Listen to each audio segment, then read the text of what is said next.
Best friend's wedding turned traumatic when her brother-in-law assaulted me, but she makes me suffer in silence to preserve her fairytale. I'm 31 years old, and I was the maid of honor at my best friend's wedding. She's 28, and her wedding was the epitome of a rustic, DIY farm celebration, about 70 guests, wildflowers everywhere, and a laid-back vibe that focused on fun more than frills.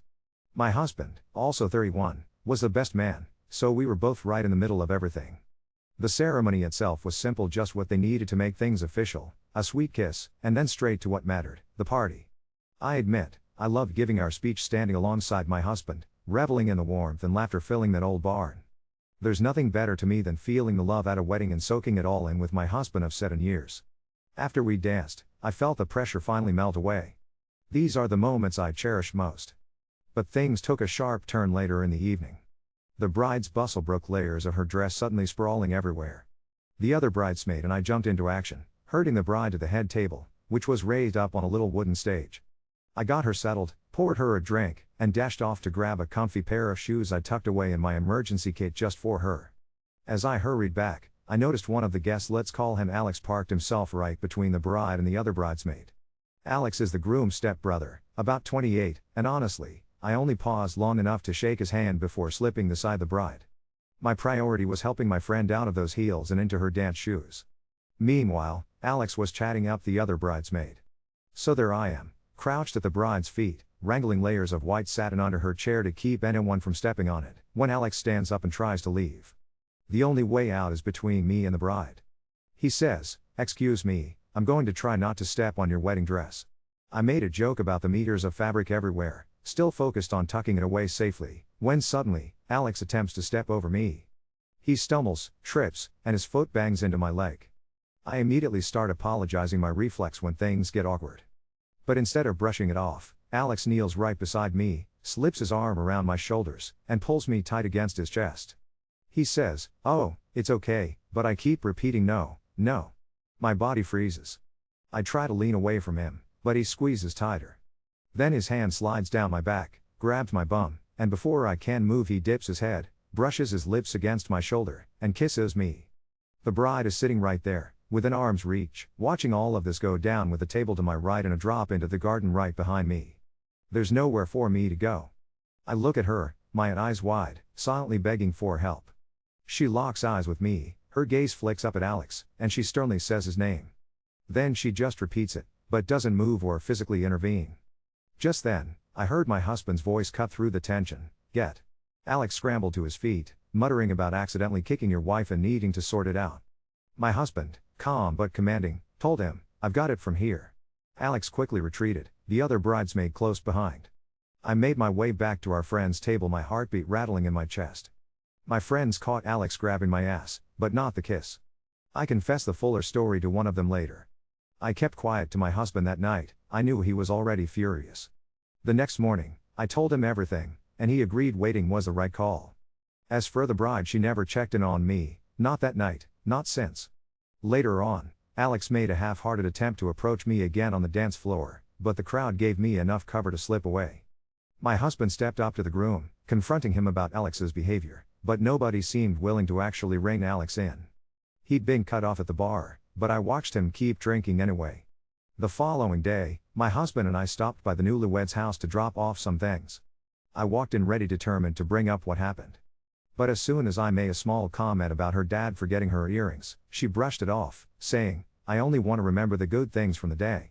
In that moment, I understood exactly how she wanted to handle it, sweep it under the rug and move on.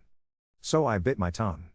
Since then, she's messaged me a few times making plans, acting as though nothing happened. I get it, she wants her wedding story to be perfect, to remember only the highlights. But that night replays in my mind daily, my nervous system just can't let it go. My husband is still upset too, feeling disrespected by Alex's repeated boundaries crossing and convinced I deserve an apology. What really hurts, though, is knowing that my best friend, my bride, witnessed the whole thing and yet is pretending it never happened, not even telling her new husband.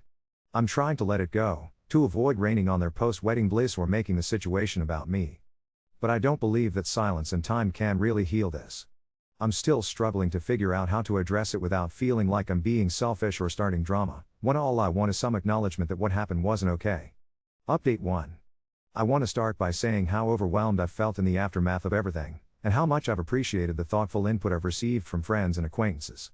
There are a few recurring questions and comments that have come up since the wedding night, so let me lay the scene a little clearer. First off, I want to stress I'm just a person working through the aftermath of something bizarre and upsetting. I promise, there's no AI fever dream here. Some of what happened is so strange, I left a few details out first, worried they might sound too ridiculous to be believed. But this is what really happened. People have speculated about alcohol fueling the whole ordeal, but honestly, there were no out-of-control antics or slurred words. Intoxication didn't drive the situation, though it never excuses someone's actions to begin with. The bride had 3 drinks across the 5 hours that had unfolded before things started to spiral. I had maybe 2 glasses of wine. Now, I noticed Alex definitely made use of the open bar, especially while we were all taking photos. He wasn't fit to drive, but he wasn't stumbling around either. What happened between us wasn't a drunken mess, just an honest, shocking collision. What startled me even more was discovering Alex's relationship status. Until the assault, I believed Alex was still with his partner. They have a 5-year-old child together. After it happened, my husband asked the bride, "Doesn't Alex have a wife?" The bride casually told us, "Oh no, they split up a month ago." That piece of information floored us both.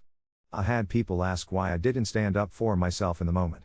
I used to think I would never freeze up in a dangerous or humiliating situation, but when push came to shove, fight or flight kicked in and I froze. My husband and I have looked back and talked about this. Normally, I keep my wits about me, but I let my guard down. I was surrounded by friends in a private venue at a wedding, a space I took for granted as safe. We'd joked beforehand that, if anyone made a scene, it would come from one of the groom's family members. Never did I imagine I'd end up the one at the center of that. Now, if you're wondering why things got so chaotic, buckle up, because the family dynamics here are wild. The groom's family has a long, messy history with boundaries or the lack thereof. I called Alex the groom's stepbrother, and that's true, but the web is more tangled than that. The groom's father and Alex's mother are siblings, making Alex and the groom biological cousins. Years ago, the groom's mother and Alex's father had an affair and are still together, so the cousins also ended up as stepbrothers, living in this complicated family arrangement. Everyone in the family has trauma to untangle, Alex included. But that doesn't excuse what he did to me or to anyone else. Even the groom has struggled with processing all this. The chaos around marriage made him hesitant for the longest time. If anything, he ended up proposing only because the bride gave him an ultimatum after 9 years together. I'd heard about Alex before the wedding. The groom sees the branch of the family monthly up at his mother and uncle's, who is also his stepfather, a few hours away. But Alex never showed up to any gatherings I attended until the wedding. The bride saw him holding me, even kissing me, though I don't know if she noticed when he grabbed me. At that moment, my husband was talking with friends about 15 meters away. He told me later that Alex tripping caught everyone's attention at his table, and they watched as Alex got up and put his arm around me. From their angle, they didn't see the kiss, but if my husband had, I know for certain he wouldn't have handled it as graciously as he did. As soon as he noticed something was wrong, he hurried over. Still, I had to focus on calming him down. I didn't want to make a bigger scene. I just slipped back into bridesmaid mode, holding the dress in the bathroom, making sure the bride had her drink, and rallying her onto the dance floor whenever a song started. Not that the groom danced much after their first dance. For the rest of the night, Alex and another bridesmaid kept orbiting each other on the dance floor. He tried to make moves on her too, as she's single, but I still checked in to see if she was okay with it. She just smiled and nodded.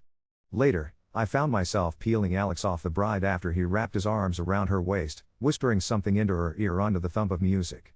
This was after his moves on me on the dance floor, while my husband tried to track down the groom. When I managed to separate them, I asked the bride what he'd been saying. She said it was just a song request, though the DJ was only a few steps away, and Alex had no trouble making his request known earlier. The more I replay it all, the more uncomfortable I feel about how close this family seems to be. Right now, my plan is to take a step back and stop communicating with the bride until after their honeymoon.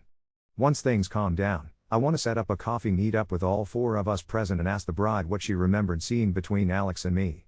If she claims not to know, I'll fill in the gaps and see how they respond.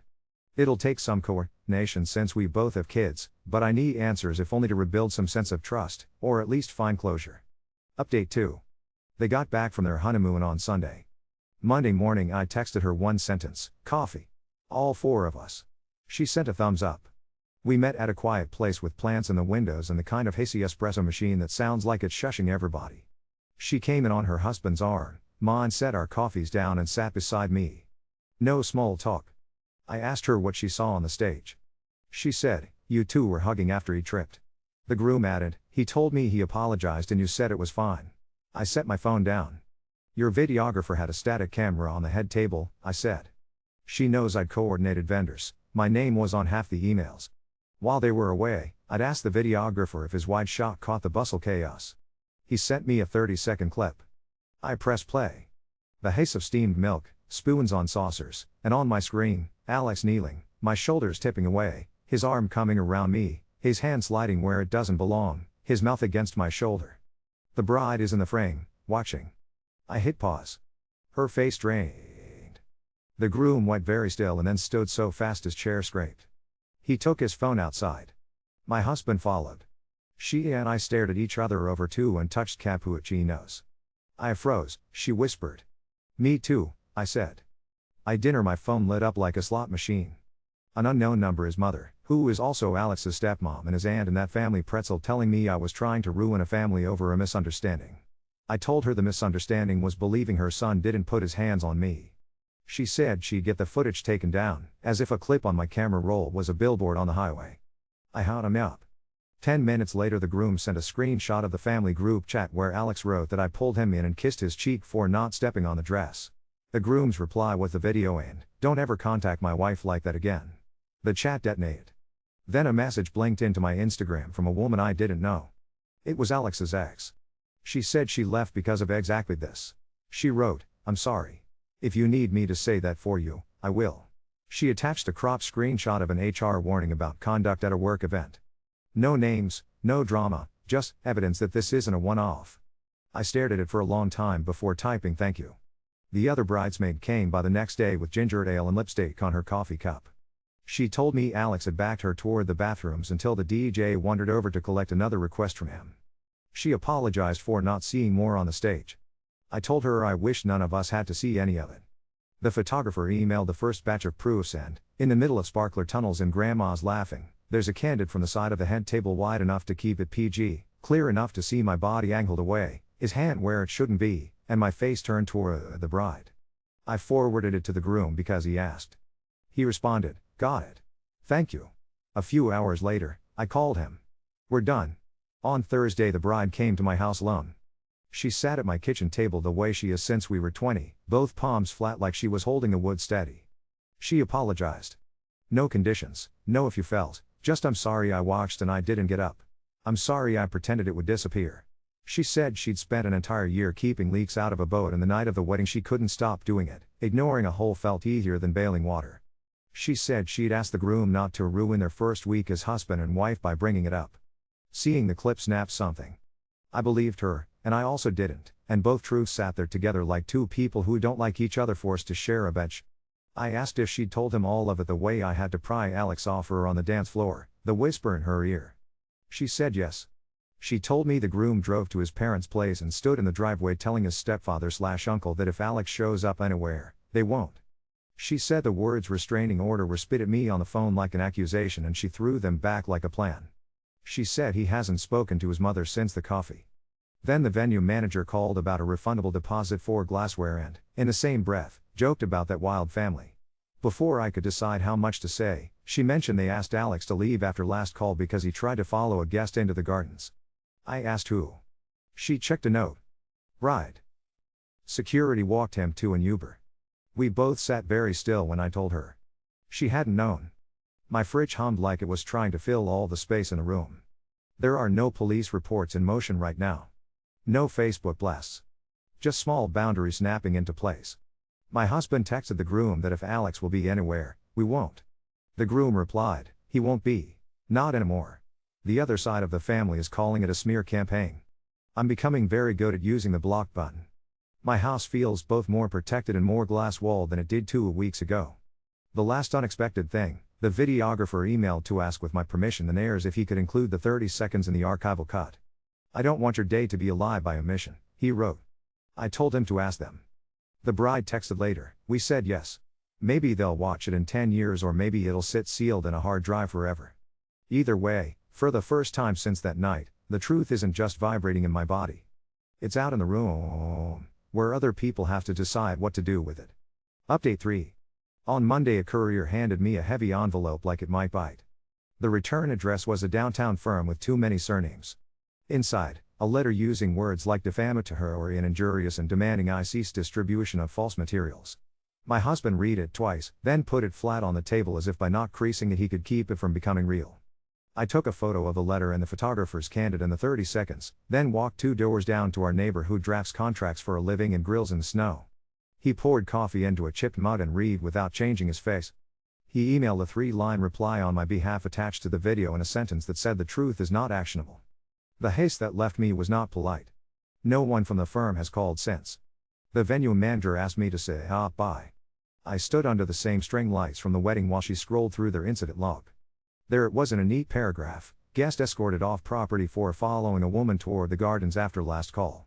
She swiveled the monitor and pulled up a grainy black and white clip from a corner camera outside. You can see my friend's dress like a ghost moving down the gravel. You can see a man step into her path. His face isn't clear. The way his shoulder tilts toward her is. I filled out a line with my name and number and the phrase yes, I consent to being contacted if needed. The venue put Alex on their permanent do not admit list. The manager slid the refundable glassware check across to me with 2 hands like she was afraid it might shatter. Wednesday night the ex messaged again. She'd filed for a temporary order. The judge wanted to hear it Friday. Would I submit the footage with a short statement about what it showed and be present if the court had questions? I said yes and immediately wanted to lie down. My husband laid his hand on my spine, like a paperweight. The courthouse smelled like printer toner and winter coats. I waited on a wooden bench onto the word family carved into brushed steel. The ex sat next to me with a folder on her lap and a rubber band around her wrist she snapped when the door opened. She was smaller than I'd imagined and taller at the same time. Alex came down the hall 10 minutes late in a navy jacket and sunglasses on his head, like he'd hurried somewhere that made you look less like yourself. He glanced at me, did a quick triple take as if his reflection had moved without him. The bailiff told him to keep walking. He smelled like cologne and chewing gum as he passed. My tongue tasted metal. It was not television. No gavel, no guests. Just a judge with kind eyes and a calendar that wouldn't forgive vague speeches. The ex spoke first. Her voice was a newscatcher's clear, steady, tiny quiver at the end of sentences you had to lean to hear. She didn't use adjectives. She used dates. The judge looked at me. I said my name. I said the wedding date. I said that the video was unedited and taken by a hired vendor. I set my phone face down until the clerk asked for it, then slid it like I might wake a snake. They watched it on an iPad with the volume low. You could hear the DJ in the background and the soft little sound that is either my breath or a hinge. Alex stared at the table, then at the ceiling, then at the floor. When it was his turn, he used the word misunderstanding twice and the word context once. He said I grabbed him to keep him from falling. He started to say she and the judge held up a hand and said, "We have the video." The order wasn't dramatic either. No fireworks. Just boundaries laid out in neat ink, supervised exchanges for now, no alcohol at or before parenting time, no contact with me or my number directly or through third parties. The judge asked him to repeat the last part back. He did, cheeks blotched high. The ex squeezed that rubber band until it left a mark. I stepped out of the courtroom into a hallway that smelled like copy paper and breathed like I was learning how in front of a teacher. On the way home my phone buzzed with a number I didn't know and then no message and then the same number again and then a text that said, "We need to talk like adults." I wrote back one sentence, "Do not contact me again." Then I blocked it. An hour later his aunt, who is also his stepmother and the groom's mother, sent a paragraph about destroying families and women who relish drama. I stared at the nouns until they turned back into kids' magnets on a fridge. Log. My husband set his phone face down and said, softly, "We are not chasing fires anymore." The groom came over with a 6-pack and didn't open any of it. He sat on my stoop and said he'd switched his mother's ringtone to silent and then to nothing at all. He told me he and the bride had finished the first draft of a therapist's intake form and when the question asked why now, he wrote, "Because we were finally brave enough to be tired." He said he hadn't cried in 2 years and then he did, one clean slide of water off his chin, his mouth open like he'd been surprised by rain. Thursday the videographer emailed the final archival cut link and a password. There's a chapter marker named Speeches, one named First Dance, and one named Head Table Bustle. The 30 seconds are there, tucked between clinking glasses and someone laughing too loudly. The audio is mostly room noise, but if you turn it up you can hear my no. It is small and very clear. I watched it twice, Then closed my laptop and put it under a stack of cookbooks as if weight changes memory. In the afternoon the groom's mother came to my work. She didn't get past the lobby. The receptionist texted my desk as soon as she saw the tone of the woman's mouth, and by the time I walked out, our building's security had already moved to flank the seating area with that calm dog park energy they cultivate. She started with "We need to stop this" and escalated to "You are bad for my son," as if sons were houseplants that suffered from drafts. I told her 3 sentences and none of them were an apology. I told her to leave. She said, "He's family," and I said, "So am I to mine." The guard held the door. When it closed behind her it made a neat click like the end of a song. Afterwards I went to the bathroom and shook like I'd done burpees. I splashed cold water on my wrists until I could feel where my bones were. Then I went back to my desk and moved a period in a sentence I'd been staring at for a day, and it finally made sense. Last night the bride came over with a dress in a garment bag and a little ziploc of mismatched buns. We spread the skirt across my living room like a cream field. She threaded a needle and licked the end. "You taught me this," she said, and I almost said in a rental kitchen when we were 21, but didn't need to because she was already smiling toward that memory. We rebuilt the bustle together, new loops where old ones had given out.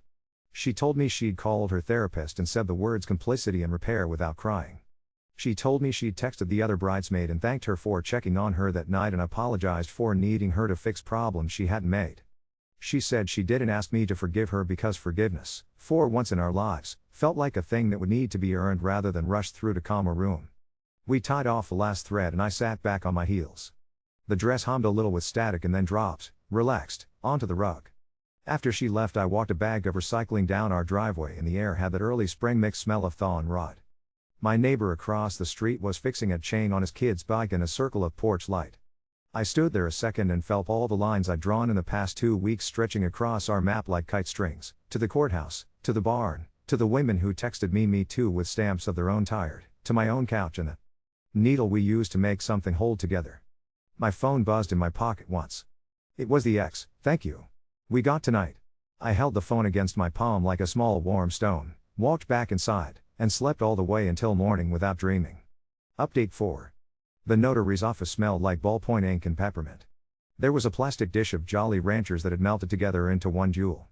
The clerk stamped a blue rectangle on a line and looked up at us the way people do when they know they are touching something tender without being invited into it. The groom signed first, the bride after. I witnessed in her practiced hand that shook anyway. The form said "petition for change of name" in a font that could have sold yoga pants. "He is taking hers." He said it out loud, steady, like learning the trick to a knot. "We're doing it now so we don't mistake habit for heritage." When we walked back out onto the sidewalk, some man down the block was hanging house numbers straight and my husband squeezed my shoulder like you do with fragile boxes, not because he thinks I'll drop but because he wants to help carry. Sunday night an email arrived from a human resources director whose signature had a logo with a leaf cupping a lightning bolt. Subject line, "Request for materials confidential." They said they'd received a report of unwelcome conduct at a private event by a current employee and asked whether I'd be willing to let them view the clip and the still. They attached a form that looked like every form. I wrote yes. I wrote that the video is unedited and from a hired vendor. The next day the director called and did the polite voice thing that promises you they know you're a person and not a file. By Tuesday afternoon the ex texted a single sentence, "They suspended him pending." I put my phone face down and listened to the dishwasher make its small ocean sounds. At the supervised exchange center, there's a sign with a friendly font that says "No scented products please" and another that says "You must be sober to visit." The ex messaged me later that he had blown, argued, then stood in the parking lot with his hands turned up to the sky like he was waiting to catch something. A staffer in a polo and soft voice told him he could try again next time. She took her kid for ice cream with sprinkles like glitter that didn't stick to anything important. "We got Tuesday," she wrote. It read like a small flag in the wind. The videographer forwarded me an email that had already been forwarded 4 times. It was from the aunt who was also a stepmother, an extravagantly punctuated paragraph that used words like indecent and threatened and insisted he cease distribution of salacious material. The videographer wrote back the neatest refusal I've ever read, the kind that could fold itself and stand up. He copied the couple. He wrote, "The footage belongs to the record of the day and to the clients. It will not be altered." He left it at that. Our neighbor with the grill and the snow fingers sent another 3-line note to the downtown firm when a second letter showed up on cream paper like it could change weight. He hit send with one finger. I started a pot of soup I hadn't planned on and cried slicing an onion and then decided to not make a metaphor about it. At work I got an outlet meeting called by security with a subject that just said quick check-in. They sat me in a room with glass walls and a plant whose leaves had hard water stains at the edges and asked me to describe the ants so they could put a note on the desk staff screen. They added a third guard to the rotation for a week. They walked me to the elevator once and asked me about the weather, like we were all just neighbors waiting for the bus. In the lobby, a teenage boy played a song on a public piano so delicately that a woman with a tote bag cried without covering it. The ceremony for the permanent order was more spreadsheet than story. It wasn't called a ceremony, but that's what it felt like: vows about not crossing lines, witnesses, a nod from an officiant you don't know. The judge used the number 3 in the word years. She asked him if he understood what or through third parties meant and he said yes, looking at nothing. I said my name and my address and the date of the wedding as if I were being sworn into a dictionary. He tried the word context again and the judge said, calmly, I can't only decide what is in front of me. When we left, the ex stood on the courthouse steps with the paper in her hand and the rubber band around her wrist and didn't snap it.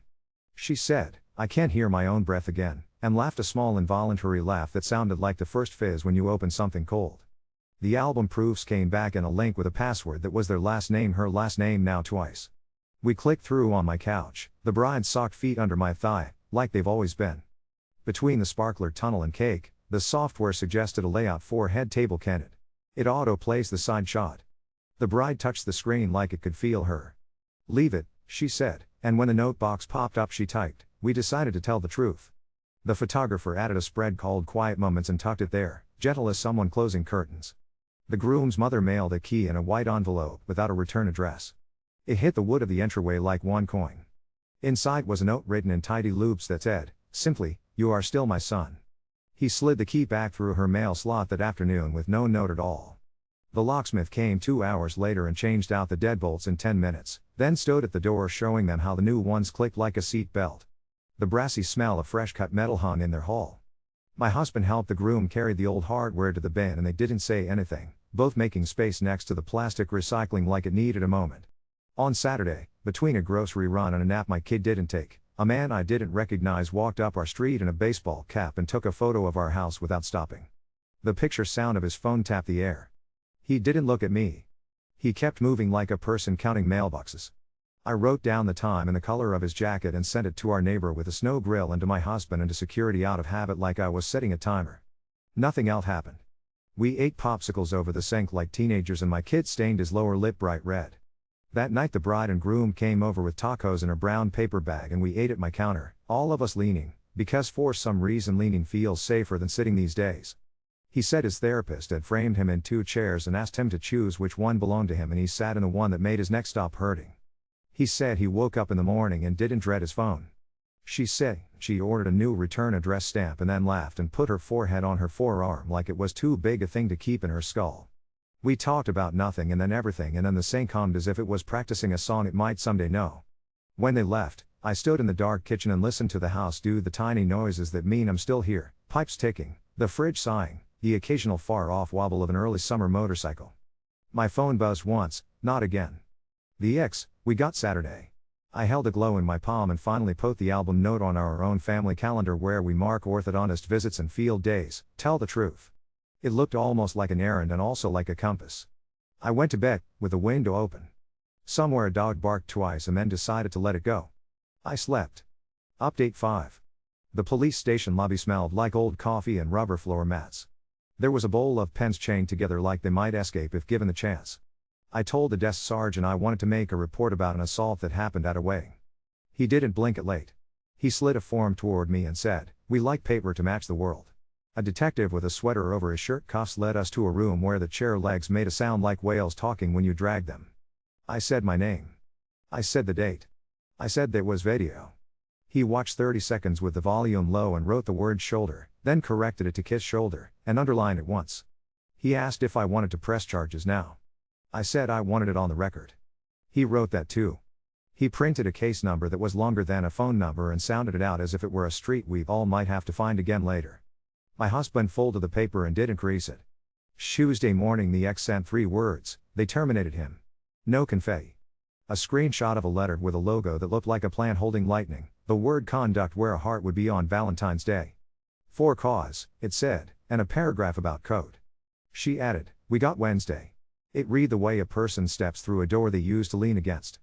At lunch, a silver car paused outside our house long enough to make the hair on my arm stand up.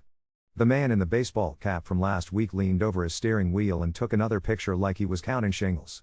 Our neighbor with the grill in the snow shoulders was already halfway down his driveway with a dish towel in his hand as if he'd been drying a single plate for hours waiting for this. He didn't do a movie thing. He did a practical thing. He took a photo of the license plate, then raised his eyebrows at me across the street like tossing a ball underhand. 20 minutes later he texted, "Private investigator license, real, registered, working for a woman with the aunt's last name," and then a question mark. You could hear. I sent the plate and the question mark to the detective with the sweater cuffs. He called me back while I was standing in the laundry room listening to the dryer thump a zipper nobody had remembered to close. He said, "We called him. He says he was hired to gather evidence for civil action. He has been advised that surveilling you constitutes third-party contact. If he points a camera at you again, we will consider it a violation." He paused. I also called the woman listed as the client. I read her the non-contact language from the order as if it were a recipe. She said she didn't understand. I said I would help her. An hour later the private investigator placed a business card under our doormat with a hander to sit a note that said, "Assignment concluded." He did not ring. At the supervised center a new sign was taped to the desk, "Do not pass items to the other party through children or staff." The ex told me later that he tried to hand a sealed envelope to the clerk for you know who. The clerk said, "We do know who and that's why we can't." He raised his hands to the sky again and then dropped them like they were too heavy to argue. The staff logged it. The judge put a 5-minute hearing on a Monday morning calendar that already looked like a game board. He stood in front of a camera in a beige room the color of manila folders and said the word misunderstanding again as if repeating it might change its shape. The judge said, "You are on notice, with no drama and entirely without echo." The ex texted me a photo of a sticker her kid got after, a bumblebee saying "Be brave" in a bubble. I saved it in a folder called Keep. The groom sent us a picture of his new license with his wife's last name and his hair doing that stubborn thing it does in humidity. He was grinning in the kind of way that makes other people unconsciously check their teeth. "Wonderneath," he wrote, "feels like choosing myself." They stopped by on the way home with dry cleaning in the backseat and a bag of cherries they bought from a folding table under an overpass. We ate them over the sink and dropped the pits into a pot like seeds we were brave enough to admit wouldn't grow into anything in particular. The videographer forwarded me a cease and desist that used the word prurient in a sentence that also tried to use my name like a verb. He replied in a single paragraph that included the phrase contemporaneous record and nothing else that could be misunderstood. He CC'd the couple and then went back to editing a father-daughter dance where the dad wore white socks with black shoes and no one cared because his smile made the lights look dim. At work, security slid a printout across the table in the glass room with the water-stained plant leaves. A headshot from an agency page. The aunt's face. They put a bright rectangle around it like a frame you could carry. "If she appears, we call and then we escort," they said, 3 knuckles rapping the table like a metronome. When I walked out into the lobby, the same teenager was at the piano, playing something with arpeggios, and a man in a reflective vest stood with his hand on the back of a chair like he was waiting for a train to stop at an invisible platform. Wednesday night the groom's phone lit the underside of his chin while we sat on our steps and the mosquitoes made decisions around our ankles. His mother had posted a long paragraph in a cousin's chat about outsiders and women who specialize in trouble and he put his phone face down without reading to the end. "I don't want their sentences in my mouth anymore," he said. The bride tucked her toes under her on the stair and stared at the porch light attracting moths that kept forgiving it. She said she'd written her mother-in-law a letter she wasn't going to send with a line, "I learned what the word boundary means and I'm sorry it sounds like goodbye." Friday the detective with the sweater cuffs called again. He said a formal warning had been issued regarding third-party contact, not quite law school, more like kindergarten rules on paper in nice handwriting. He asked if I wanted a victim services referral. I said yes and the woman who answered said her name the way you would if your name were a boat and you were inviting people on board. She talked to me about AMDR and about how a body will file papers without asking permission to access the cabinet. She gave me a list of names and times like office hours for a part of my brain I'd only ever visited, in emergencies. I booked an intake for Tuesday. I wrote it on the calendar under Tell the Truth and above dentist. It looked appropriately ordinary. Saturday morning we went to a park birthday party for a kid who is currently 4 with the energy of an electrical storm and the moral clarity of a judge. The bride and groom came. The other bridesmaid came wearing big sunglasses and a t-shirt that said "Be kind to your future self like a dare." Halfway through, the groom's mother arrived on the far side of the field with a pie in a plastic carrier and stood very still as if she'd been poured there. The groom saw her, reached for his wife's hand, and we all moved together like a school of fish that learned to turn at the same time. No speeches. No throat clearing.